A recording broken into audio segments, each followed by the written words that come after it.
Radio Metropolis.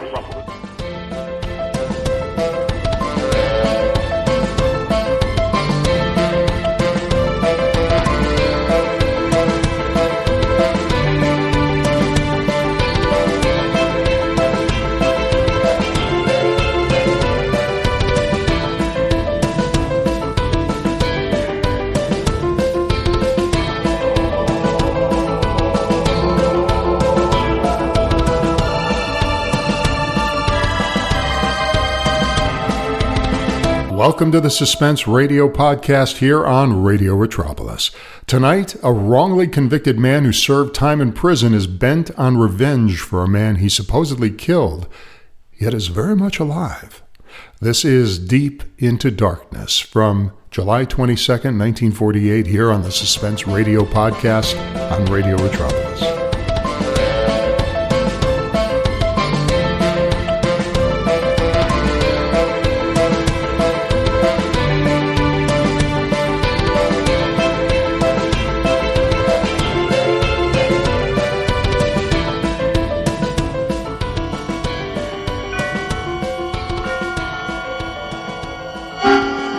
Suspense. Autolite and its 60,000 dealers and service stations bring you radio's outstanding theater of thrills, starring tonight Mr. Douglas Fairbanks in a tale well calculated to keep you in suspense. Today, everybody's switching to Autolite, and tonight, Autolite takes pleasure in presenting Anton Leader's production of Deep into Darkness, starring Douglas Fairbanks.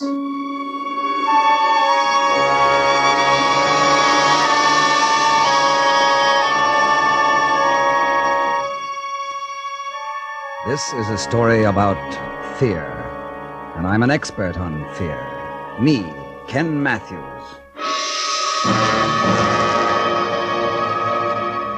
That cheap, broken-down hotel room is as good a place as any to start.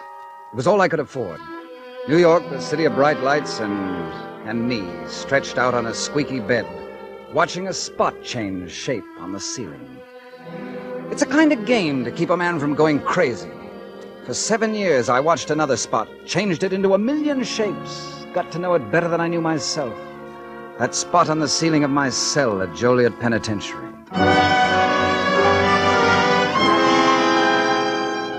When it was over, when they were finally ready to let me go back into the world, the warden had something to say to me, some advice. Matthews, you're leaving us early because of your good behavior record. Now, if I were you, I'd start fresh on the outside. Stay away from Chicago. Go someplace new where they don't know you. I sort of figured on doing that, Warden. Good. You'll find it easier. I'd find it easier. I wonder how it is when it's tough. Nobody knew me in New York. Nobody wanted to know me. And as for a job, well, did you ever wash dishes? I washed a million. Now, any dirty jobs nobody wants to do, I did them all. That's how I built up my fortune, $17.50 United States currency. That's how much I was worth this one morning when I saw a sign out in front of a construction job. Men wanted, the sign said. I believed it. I looked up the form. Bill, what's that compressor? Come on, Jim, keep it moving. Looking for something, Bud? Yes, you have a sign out there. Are you hiring men? Could be. What do you do? Oh, just about anything. I can keep books, handle your time. I used to be an accountant. Oh, yeah? But if that's not what you're looking for, well, I can swing a shovel, too. I just want a job. I like that attitude. Got your discharge certificate with you? Discharge? Yeah, honorable discharge. Always like to give a break to ex-service guys. Oh, well, I wasn't in the service. Yeah. Oh, 4F? No, I sat out the war. I was in jail. Oh, it's tough. I got a little mixed up in your accounting, huh? No, it was manslaughter. I killed a man. What about the job? I really need it. Look, buddy, I don't want you to think this is my idea, but... But you can't use me. No, I can't. You see... Yes, I see. Start fresh, he said. I got my orders. See, you know how that is. The bosses figure there's a lot of vets looking for jobs. I got to give them the first crack at things. Oh, if I was to... It's all right. It isn't your fault. Maybe some other war. Somehow that was the last straw. I started to hate. I hated everything and everyone. And then I thought of my fortune, my $17.50. And suddenly I knew there was something I wanted to buy. What you want to use the gun for, mister? I don't know. I just want to have it. Well, we're supposed to put something down there. I mean, along with your name and everything. Oh, well, put down target practice. That's good enough, isn't it? I guess so. What's the name? Put down Smith. Smith. Oh, it's like that, huh? Look, mister, I don't want to get into any trouble. I run a respectable place of business here. You want to sell the gun, don't you? Well, sure, but... You want the $14, don't you? Okay, so it's Smith. And you're going to do some target practice. Give me the $14 and get lost, huh? Thanks. Thanks a lot. Funny thing, I still don't know why I wanted that gun. I swear I don't. Kill myself, rob a bank, or a filling station? I haven't any idea. I suppose I just thought that having it would make me feel better. Only it didn't. It hung in my pocket heavy as lead, cold, dead, just like its owner. I turned into a side street, 52nd, 51st, I wasn't sure. I stopped to light a cigarette, and a car pulled up to the curb. It was a big car with a chauffeur. A black car, smooth and shiny. Then I looked at the man getting out. Just one look. And wheels started spinning around in my head. I got dizzy. The sidewalk twisted and bounced around like it was having a convulsion. But when he spoke, the shock of hearing his voice straightened it all out. Made it cold and clear as hard crystal. Just a few words to that chauffeur. Wait for me, Davis. I won't be long. He turned and walked past me, right by me into the bank. But he couldn't walk. He couldn't do anything. That was Lee Burke I was staring at. Lee Burke, the man I'd killed 7 years ago.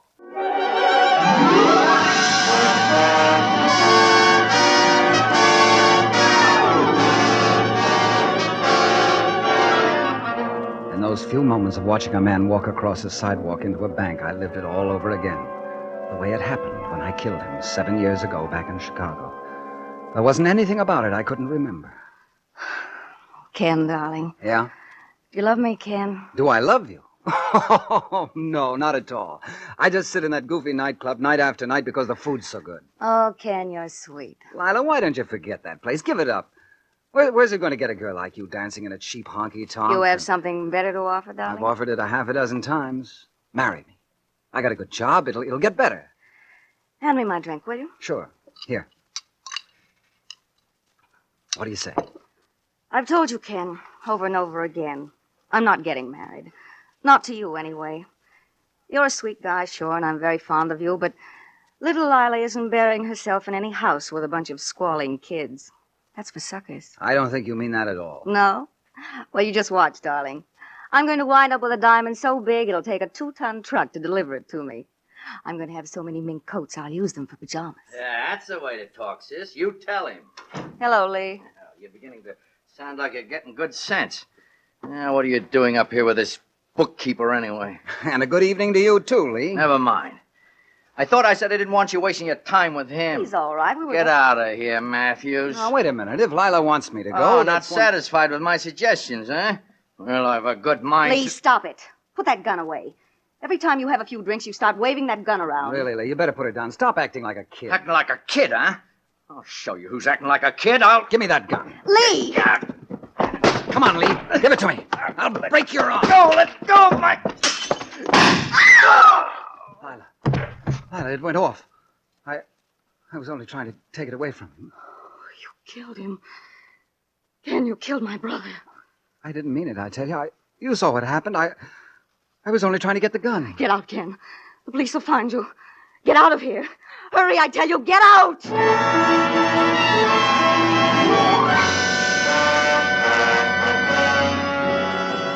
I got out all right in a hurry. It was pouring that night, and I ran down the street with the rain slapping me in the face. I ran up a back alley into the darkness, and then I stopped. I didn't want to run. Not for the rest of my life.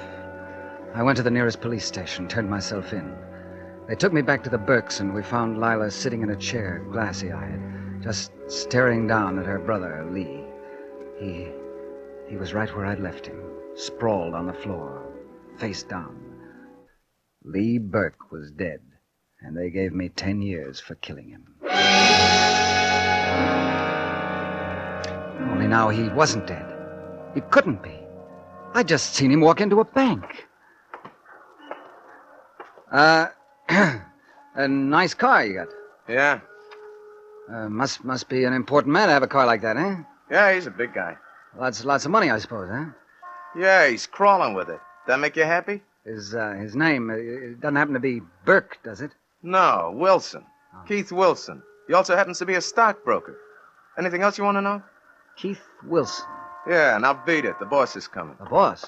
Now, isn't that something? All right, Davis. I'll go straight to the office now. Yes, sir. In a hurry, Lee? What? Oh, there must be some mistake. My name isn't Lee. Oh, pardon me.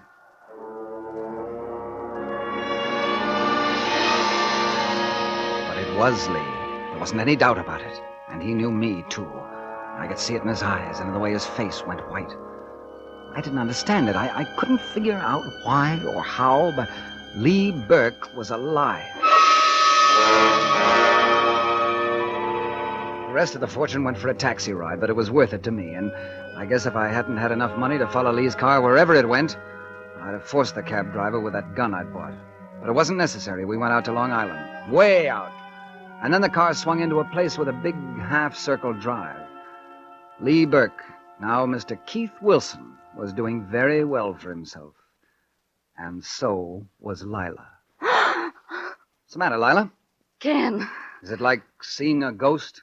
Ken, it's really you. I saw a ghost just now, too, only he was very much alive. So that's what he was so excited about. Lee? Yes, he came in, rushed upstairs. Told me to call the airport, get him a plane for Miami. Did you? Not yet. It won't do any good. Ken, what do you want? Why did you come here? I just wanted to be sure, Lila. Absolutely sure. What are you going to do? I'd like to kill him. I ought to kill you both. No, Ken. Don't talk like that. It wasn't me. I didn't plan it. But it was a plan, wasn't it, Lila? Wasn't it? Yes. You want to tell me about it, or do I have to choke it out of him? I'll tell you. What's the difference? You didn't kill Lee. You didn't kill anybody. Huh? It was a frame-up. Then how could I have seen him like that? Lee was on the floor, dead. No, that wasn't Lee. He found the man, Ken, a stumble-bum, a drunk, and the man looked just like him. Close enough for what Lee had figured out. It was the crookedest scheme you ever heard. Took out insurance with every company in town, $500,000 with me as beneficiary. He was going to kill this drifter and disappear, let me collect the money. It was as simple as that, at first. Keep talking. But I told him it wouldn't work, Ken, that they'd never pay off, not that much. Not till they checked fingerprints, teeth, everything, but he had that figure, too. They wouldn't check a thing if a fall guy pleaded guilty to a murder charge. So that's how it was. You were the fall guy. I let you take me home that night, remember? I remember. Lee had his gun loaded with blanks. It was an act, the whole thing. Then when you ran, he finished the job. He had the drunk in the bedroom dressed in his clothes. He brought him into the living room. Killed him right in front of me. That's who you saw when you got back. Good Lord. That's why I hate my brother, why I don't care what happens to him. Thanks, Lila. That's going to make it easier. Lila, did you call the airline? No, Lee, not yet. But I told you not to waste any time. You don't know what this means. She knows what it means, Lee. We all do. What do you want? Why'd you follow me here? Hey, look, I think you better get out of here. I'd stay away from that telephone, Lee. I'd stand still if I were you. You'd better do as he says, Lee. He's got a gun. Ken, listen to me. You can't do this. Not now. You don't want any more trouble. Why, if the police found out... The police? If you told them I was going to kill you, it wouldn't make sense, Lee. Because I've already done that. Remember? Oh, look, Ken, I can explain the whole thing. It was a mistake. I'm glad you know that now. I've made a lot of money, Ken. I've been very lucky. I'll split with you. You look like you could use some money. Yes, I could. Sure, that's good. Only forget the gun, huh?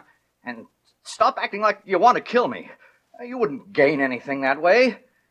Come on, Lila, fix some drinks or something, huh? We'll talk this over friendly-like. Ken, you know Lila was always crazy about you. I was always crazy about her. Oh, Ken, But let's talk about something else right now, Lee. Let's talk about America. Sure. You know, this is a wonderful country, the way the laws are set up to protect a man. Ever hear of double jeopardy, Lee? Brings Ken. up a rather interesting fact. That you can't try a man twice for the same crime. 7 years I spent paying for killing you. 7 years at Joliet, and you weren't even dead. That means I've paid for something I haven't done yet. I still have the right, Lee, to kill you. Once more. Oh, now, Ken, stop it. You're talking crazy. There must be something you want. I only want to kill you, Lee, because you deserve to be killed. We both know that, don't we? Only, I don't think I'll kill you now. Not right away. Oh, we'll be reasonable. Is that it, Ken? Be reasonable, I say. I'm going to stay right with you.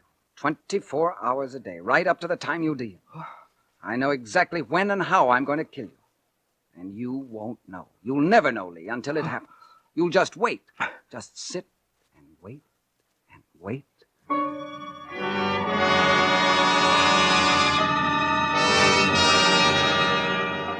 I never left the Burke's mansion, never let them leave.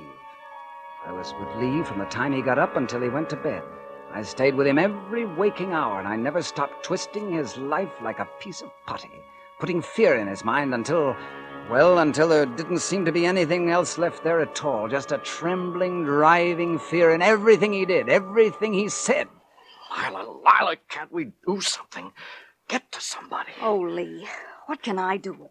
You could have said something to the servants. You had a chance before he sent them away. I didn't. It all happened too fast.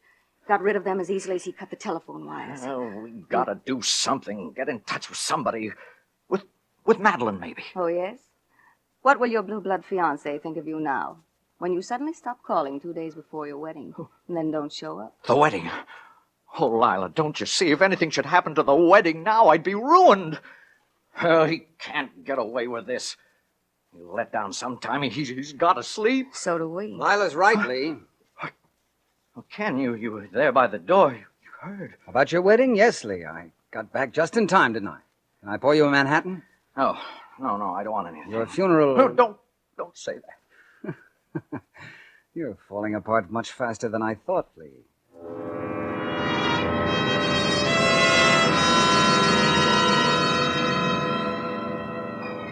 It wasn't taking long at all.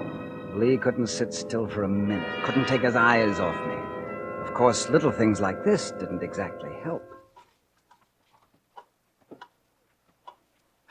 Who is it? Ken? Yes, Lee. It's Ken. Got the gun? I have the gun, Lee. Oh. This is the time, huh? No, Lee, no, I don't think so. Here, drink this. What is it? Milk. Warm milk. It'll put you to sleep. Yeah, for good, you mean? No. Just until morning. You see, I wouldn't think of killing a man on his wedding day. What? Don't tell me you've forgotten your wedding to the blue-blooded Mr. Haven. You've come a long way, Lee, marrying into the social register. Oh, don't, Ken. Come on, drink up. You'll need your strength for the wedding. No, that's all off. I haven't even called her, Ken. Lila has. I made her call. She made some very pretty excuses for you, and the wedding will go on as scheduled. What are you going to do? Nothing, only behave yourself tomorrow. Do as you're told. And you might live through the ceremony.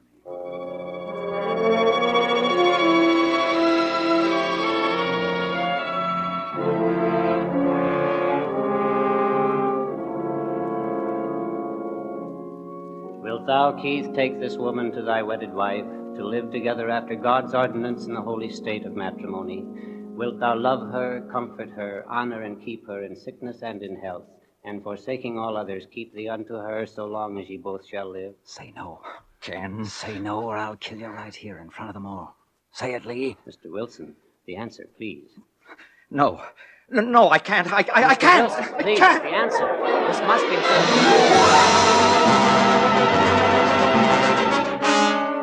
There was only one thing wrong with that little wedding scene. I had fun, sure, but in the excitement, I'm afraid I relaxed a little. I wasn't sure how much it mattered. That depended on Lila. When I was sure Lee was asleep that night, I met her in the living room. Got right to the point. Something on your mind, Ken? Yes. Mousy. Who's Mousy? Ken, you look so tired, so thin. Tell me, Lila. Tell me about Mousy. What do you know about him? Lee's been talking about him in his sleep, talking about Mousy and you, Lila, and me. You'd better tell me all about it. Ken, you're hurting my arm. I don't know anything about Mousy. Maybe he was there at the wedding. Maybe you saw him. Maybe you gave him the message. Did you, Lila? Ken, stop it. You know I promised I wouldn't do anything like that. Don't you trust me? Trust you? Should I, Lila? Do you really think I should? But you know how I feel about you. Surely you don't think... Oh, Ken. Ken, darling. Get away from me. Ken! So that's it. It was all just a gag to keep the little girl in line. How did you expect me to feel after all this happened? That's right. I was naive, wasn't I? Sure. Okay. Well, I won't be naive anymore. You can bet on that. Lila. Good night, Ken, darling.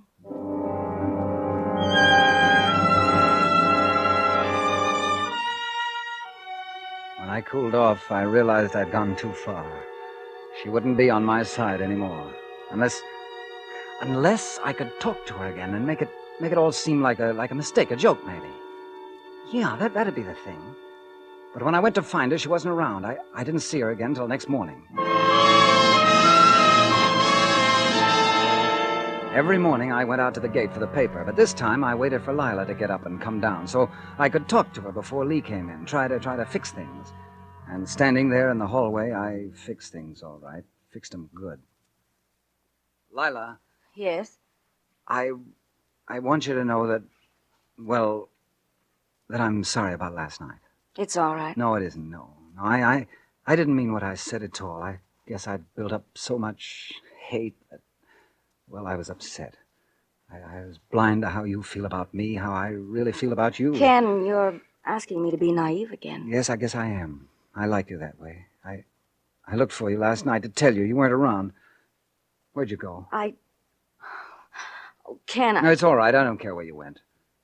Anyway, now you know how I really feel. Ken, you don't know what you're saying. Yes, I do, Lila. I've been thinking. That's the way it ought to be. We've been a couple of lost souls, but maybe by forgetting the past, trying to find some peace of mind... Ken! Think about it, will you, Lila? I went out then, out the door and down the driveway. Left her standing there, staring after me. But suddenly, as I was almost to the gate, I heard her coming, running, fast. Ken! No, Ken, come back! And then I saw it, a car that had been parked down the road. It was moving now, gathering speed, coming right past the gate. Ken! Ken, look out! And then she was there. She threw herself right in front of me. I heard the shouts. I felt her thrown heavily against me, and then her body went limp in my arms. I held her close for a second, and then I lowered her to the ground.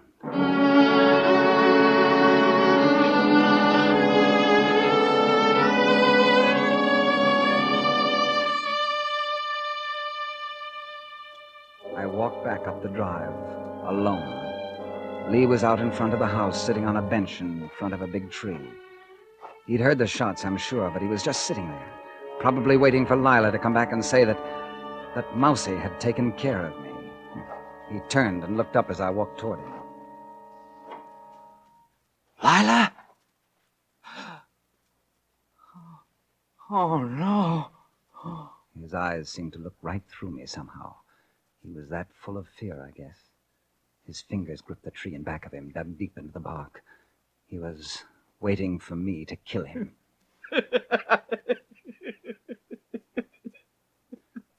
Lila's dead, Lee. Your gunman got her instead of me. Lila? Lila? I'm sorry because there was something I didn't have time to tell her. I never intended to kill you, Lee. I was just showing you how 7 years looked crowded into a few days. 7 years. Yeah, that's right. I guess you know now. I guess you know why and what you did. Lee, this is Ken. I'm talking to you. Ken?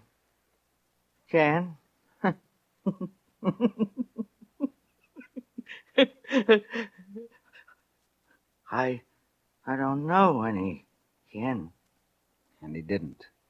He didn't even know himself. The way his eyes looked, I don't think he ever will again. They weren't Lee Burke's eyes anymore. They belonged to someone else. Funny.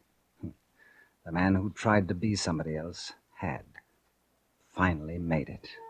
And it was not good to look upon.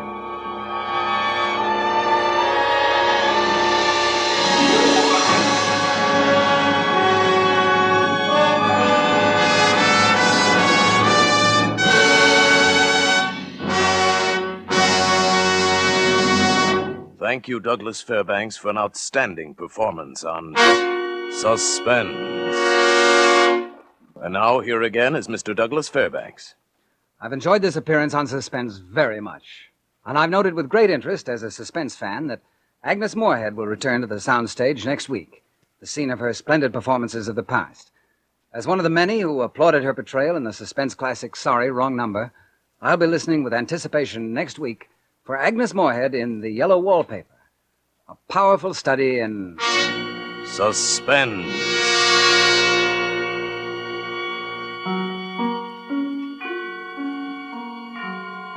Douglas Fairbanks may soon be seen in his own production, The O'Flynn. Tonight's Suspense play was written by Edward James, with music composed by Lucien Morawick and conducted by Lud Gluskin. The entire production was under the direction of Anton M. Leader. Next Thursday, same time, you will hear Miss Agnes Moorehead in The Yellow Wallpaper. And that was Deep into Darkness from July 22nd, 1948, here on the Suspense Radio podcast on Radio Metropolis. I like this episode very much, as we're going into the psyche of a man who went to prison for a crime that he not only didn't commit, but one where no crime happened, as he was set up as the fall guy. Ken Matthews, the wrongly convicted man, then decides to use the double jeopardy law in which a man cannot be convicted twice for the same murder. So maybe, and this is what he lays out here, maybe he'll just kill him for real this time. Why not? Since he should already be dead. And this is what he relays on to him. Well, that sets up a frenzy of waiting for the cat to pounce, if he ever will. He certainly takes his time about it. But again, we can see that can backfire a little bit as well, too. So it was a very well-crafted story that I really enjoyed. Ken Matthews was played by Douglas Fairbanks Jr., and the Jr. is the important name here because he's not the famous silent movie actor who played Robin Hood in Thief of Baghdad. But this was his son, who, I have to say, also had a successful career, albeit not as iconic as his father's. And I'm not saying he was a better actor, or if his father was a better actor. That's not what I'm saying. I'm saying the word iconic. There's something about the classic silent era that created everything. And Douglas Fairbanks Sr., along with Mary Pickford and Charlie Chaplin and John Barrymore, these were all people on the forefront of the movie star, the motion picture movie star. So that's why I say iconic. And certainly Douglas Fairbanks Jr. was not that, but he was actually a very good actor, and he did have a successful career doing this. He actually did get his start in silent movies, but he found his greatest success in 1930s classics, and these are great classics: The Dawn Patrol, Little Caesar, Prisoner of Zenda, and The Great Gunga Din. He became a lieutenant in the U.S. Naval Reserve in 1941, which included the Allied landings in Sicily and Elba. He received numerous decorations, including Distinguished Service Cross. He served as a special envoy to South America for President Franklin Delano Roosevelt and was knighted by King George VI in 1949. No slouch, man. Not at all. He was a pretty tough dude. Later in life, he returned to stage and did a number of television roles, like many of them did. He was also a successful businessman that included real estate, copyrighted theatrical works, film production, and even the manufacturing of ballpoint pens. He was married a few times, like they all were. Quite a few. One to Joan Crawford, and was connected to what was known as the Profumo Affair of 1963. It was a whole major scandal in British politics that was featuring call girls. It's stuff that was it's all stuff we know today with our own politics, right? It's the same thing. Well, that's what was going on in 1963, and somehow Douglas Fairbanks Jr. got kind of tied into it, not because he was part of the British politics scandal. He just happened to be introduced to one of the call girls, which was noted in the trial and the scandal itself. So that's where it was. When you're tied to that could, especially at that time, that could kill a career. But it didn't do anything to his reputation at all because he wasn't part of the scandal. And that was it for the most part. However, that same year, he was also claimed to be this naked man in some incriminating photo. Don't ask me why that all came about in that same year. Somehow he survived that as well, too. He denied it. And the fact is, it took about 50 years, 2013, those allegations were proven false. It was not him in the photo. So he was right. I don't know why it took 50 years for that, but it's too bad because 13 years prior to that, Douglas Fairbanks Jr. died of a heart attack on May 7th, 2000. He was 90 years old. So he had a great life, but I think he would have been happier had this little scandal been proven false while he was still alive to enjoy it and to have an I told you so. So this goes to show you, folks.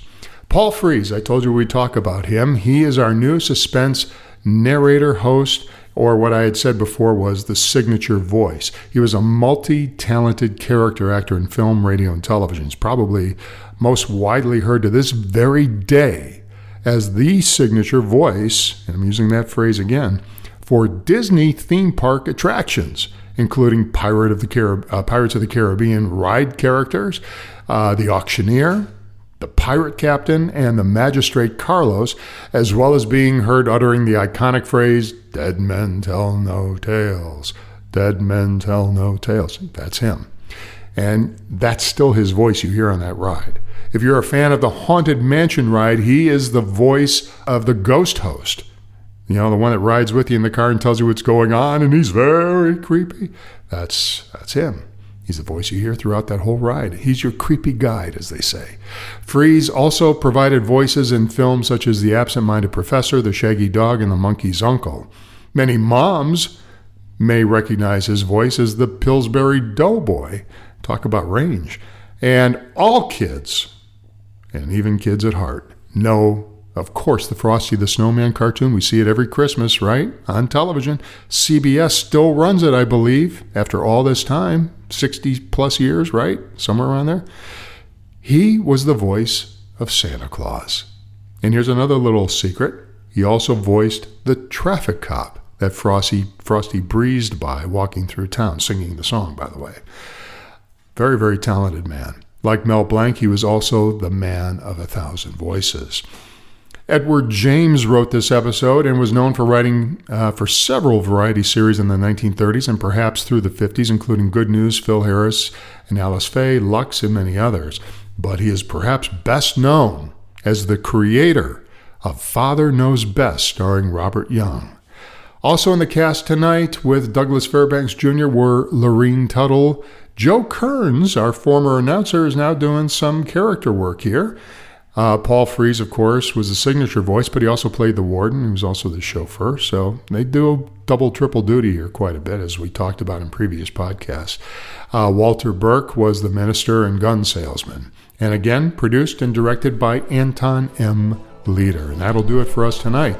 That was Deep Into Darkness from July 22nd, 1948, here on the Suspense Radio Podcast on Radio Metropolis.